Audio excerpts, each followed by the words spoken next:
We do not have to talk about why I'm late. You didn't even have to address that.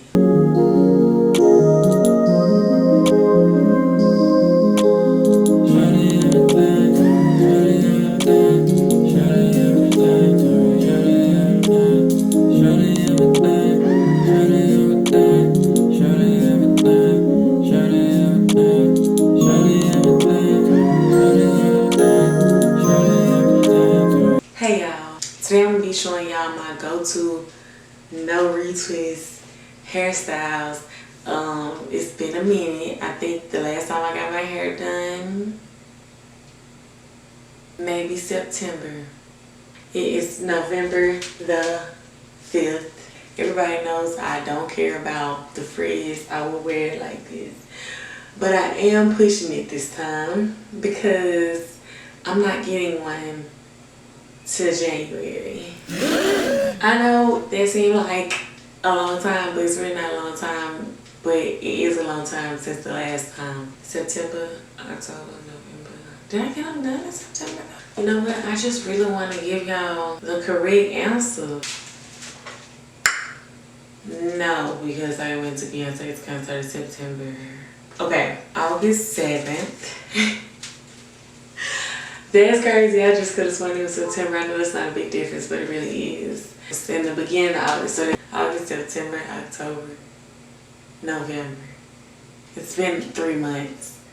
Yeah, 3 full months. And I got 2 full months to go. That's not that bad. 5 months? That's not that bad. Half a year. 5 months is almost half a year. That's crazy. Without retwisting my hair, that's crazy. That's good. You should try it. Okay, so anyway, I'm just gonna hop right into it because I be talking too much, so I don't want to talk too much. And this is gonna be a vibing out video, so just vibe out. No retwist, Loc Styles. Get into it.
like you to think I was gonna sell my house to live in yours. You out your mind.